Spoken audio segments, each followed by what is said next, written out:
Ծննդոց, գլուխ 26 Սով եղավ երկրում, բացի այն առաջին սովից, որ եղել էր Աբրահամի օրերում։ Եվ Իսահակը գնաց Գերար, փղշտացիների Աբիմելեք թագավորի մոտ։ Տերը երևաց նրան եւ ասաց. Եգիպտոս մի իջիր,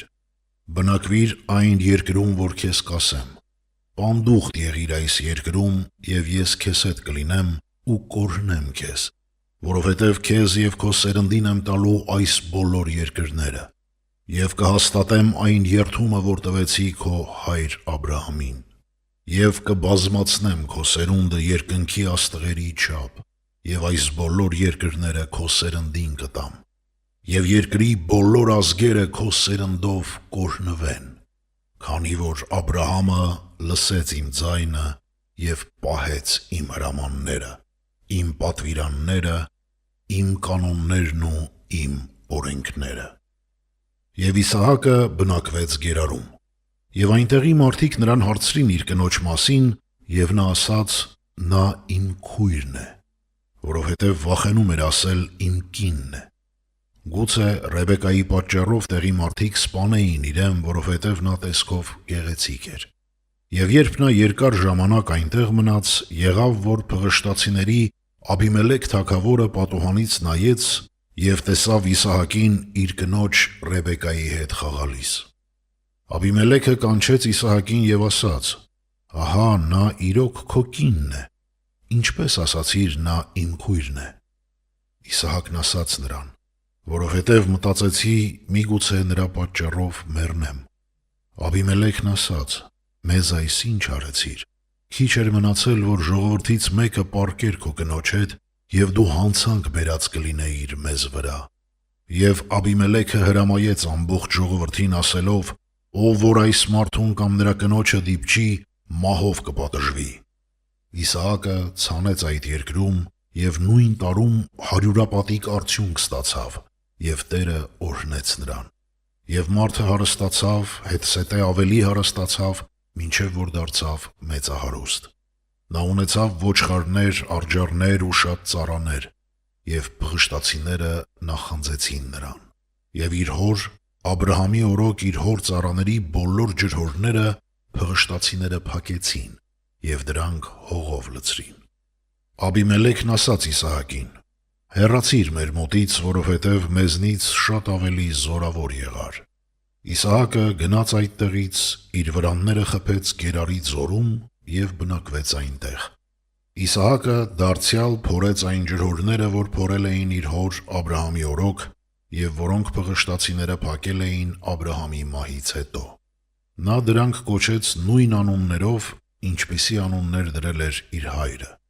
Իսահակի ծառաները ձորում փորեցին եւ այնտեղ գտան բխող ջրի մի հոր։ Գերարի հովիվները կռվում էին Իսահակի հովիվների հետ, ասելով. այդ ջուրը մերն է, եւ այդ ջրհորի անունը դրեց Էսեք, որովհետև իրար հետ կռվեցին։ Եվ մի ուրիշ ջրհոր փորեցին եւ նրա վրա էլ կռվեցին,